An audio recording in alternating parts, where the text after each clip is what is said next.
FNAF's main villain has been keeping a secret from us since the beginning, and none of us caught it. Now Scott has released Into the Pit for a third time to try and get us to realize that while we were all looking at Afton and the Mimic, there was another lurking in the shadows that explains everything.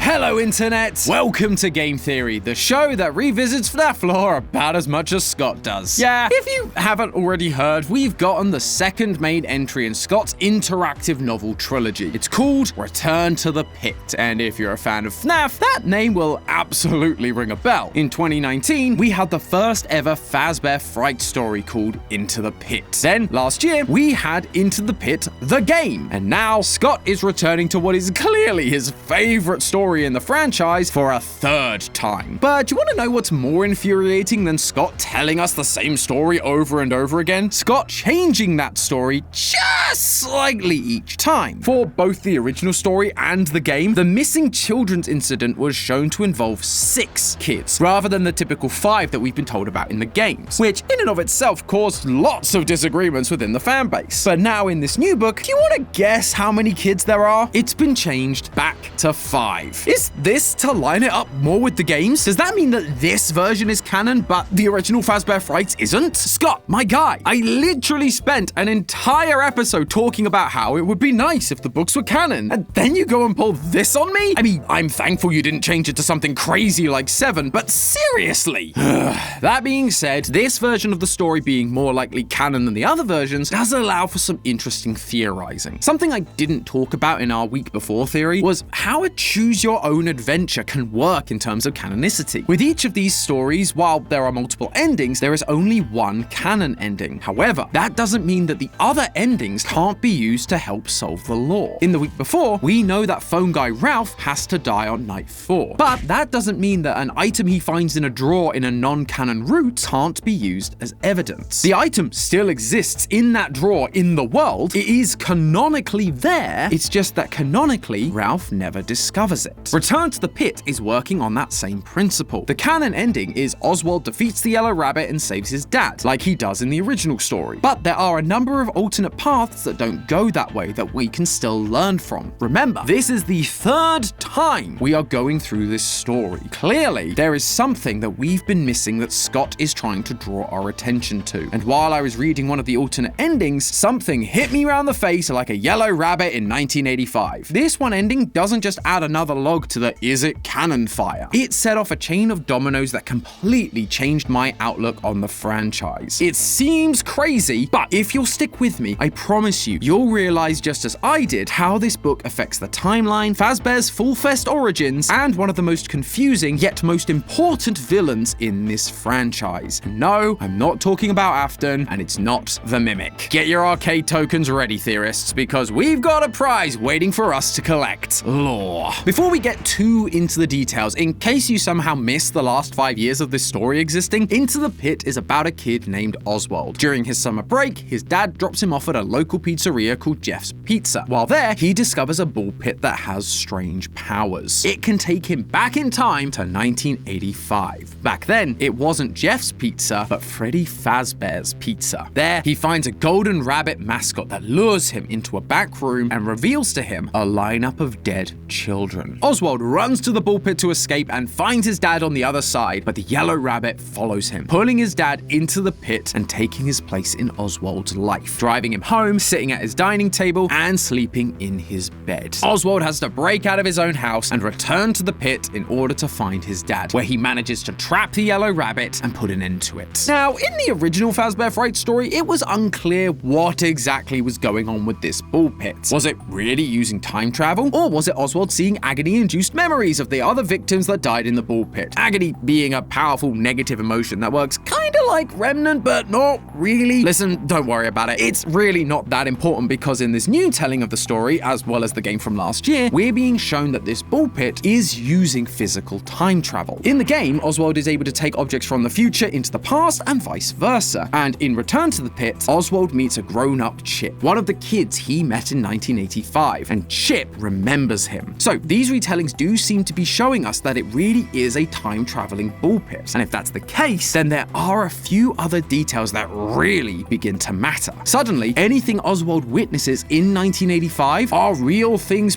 present in 1985, even if they aren't the canonical route. And with that in mind, one of the alternative paths becomes very interesting. In 1985, Oswald has the option to leave Freddy's. Once he steps outside, he hears a voice calling for help. If we follow the voice, Oswald is led to a basement around the back of Freddy's. He makes his way down the stairs and is swiftly bonked over the head by the yellow rabbit. As he lies on the floor in a pool of his own blood, beginning to lose consciousness, he hears the voice laughing at him. Now, you may be wondering why this particular ending stood out to me. Yeah, it's a bit creepy, but it's just another nowhere path that leads to Oswald's demise. What's the big deal? Well, the big deal comes from when you read the description of the character this mysterious voice is coming from. Quote, "About 5 steps away, sitting in the shadow, you see a doll that resembles a little girl. She has red hair in pigtails and is wearing a red dress that matches her hair. Her face, legs, and arms are bone white, and she has a blood-red nose and crimson circles on her cheeks. Her entire appearance is unnerving." Immediately, I knew I needed to identify this character. My first thought was Eleanor from other Fazbear Fright stories like To Be Beautiful. After all, Return to the Pit is a retelling of a Fright story. She is described as looking like a doll with a clown-like face and red pigtails. This felt like an obvious match, but then when I went back and took a closer look at Eleanor's description, the more that connection felt less and less strong. Yes, she's got a clown-like face, but her cheeks are actually pink, not red, and her body is silver, not white. There's also how her body is described. Quote, "Its body was sleek and silver with a long neck, a tiny waist, and a rounded bust and hips. Its legs and arms were long, slender, and elegant." Yes, she is described as being doll-like, but that doll is more reflective of an adult woman with a rounded bust and hips and longer limbs. But the doll in Return to the Pit is described as looking like a little girl, as in not a fully grown woman. So Eleanor wasn't really fitting the bill for me. But while I scratched my head over this, there was one other detail that pointed me in the right direction. Quote again, "You hear the sound of laughter beside you, high-pitched giggling. You turn your head and look at the doll. She sits there, perfectly still, but the laughter gets louder and louder." As we've discussed, it feels like this book is trying to align itself with the game canon. So, a red nose, red cheeks, red hair, a red dress, and a creepy childlike laugh can only match one character,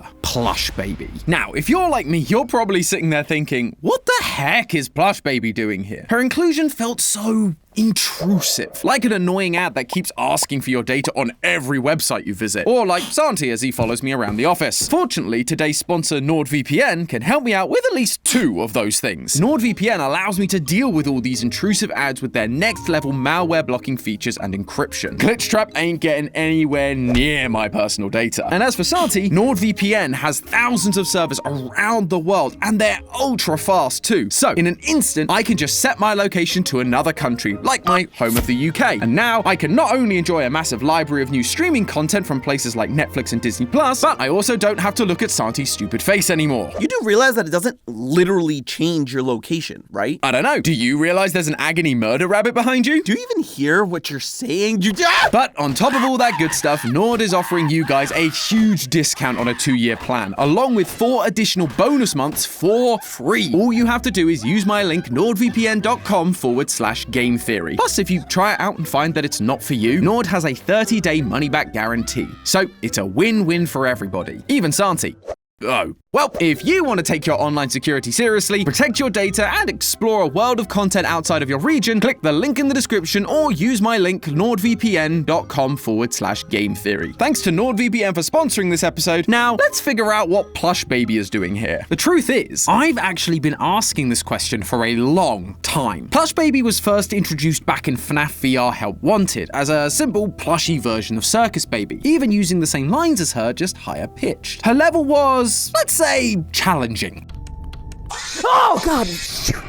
But from a lore perspective, this was a VR game made by Fazbear Entertainment to fix their reputation while also promoting merchandise. So a plush version of Baby that people could then love or hate that they could then take home with them makes a lot of sense. What didn't make a lot of sense is the fact she kept reappearing in games that didn't have that lore purpose. In Help Wanted 2, we're essentially a technician fixing all the attractions, but there Plush Baby is, making her way towards us to jump scare us. In Security Breach Ruin, Cassie can find a secret room inside Bonnie Bowl that, when you take off the Vanny mask, reveals a room full of plush babies all laughing like they do, only to disappear when you turn your back. And you can also collect AR versions of the plushie, with Cassie's only comment being, "What is she doing here?" Not only has Scott been including her in all the Steel Wool era FNAF games, but he is specifically calling out that her presence is weird. And now she's being shoved into Return to the Pit during 1985. What is Scott trying to tell us with this character? Well, take a look at Plush Baby's design compared to the character she's based on, Circus Baby. What difference do you notice? Besides the fact that one is a doll and one is a 7-foot monster clown. The eyes. Plush Baby's eyes are blue, while Circus Baby's eyes are green. Though longtime fans of the franchise will remember that this isn't a design error from Scott. Circus Baby's eyes were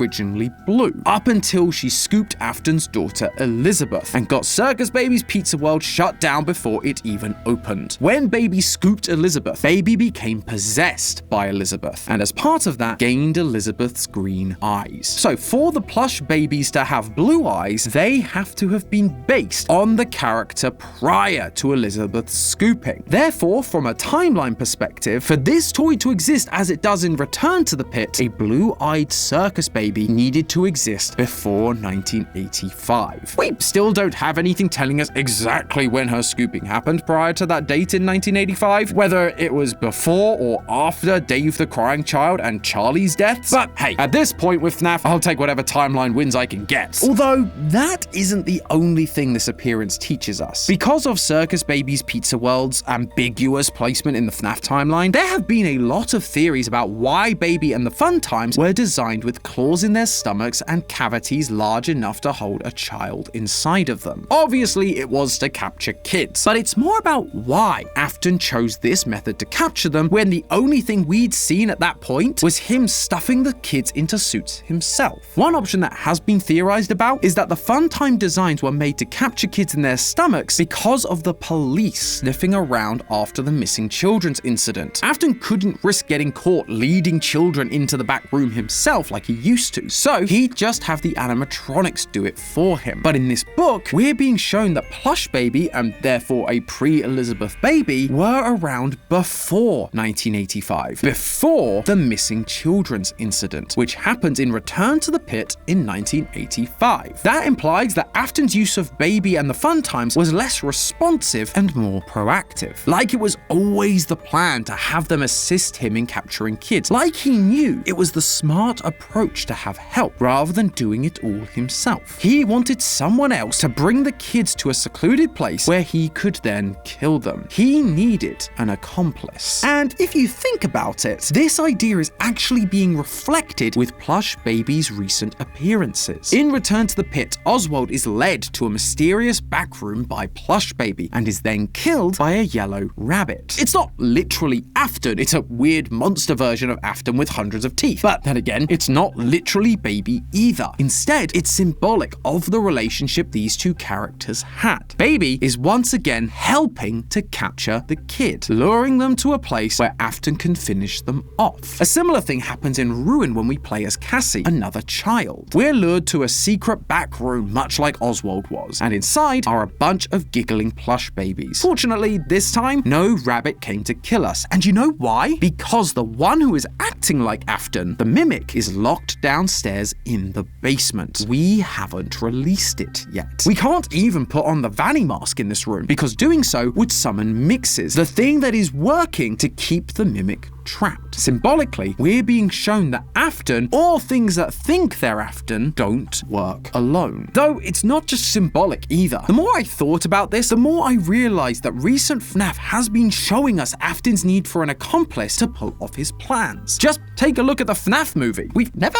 actually talked about the FNAF movie on this channel before, mainly because Lee stole it from me. Hey, you weren't using it. Well, I am now, so I'll be taking this back, thank you. Dude, you can't just... Oh, look over there! I think Santi's trying to steal an anime episode from you. Hey, come back here! No, you don't! Where was I? Oh, yeah, the FNAF movie. In that movie, we meet William Afton, played by Matthew Lillard. But a key twist of the movie is that while he got Mike the job at Freddy's, he had someone on the inside keeping an eye on him. In fact, the only reason Afton showed up at the end to try and kill Mike was because this person didn't do their job. You had one job. One.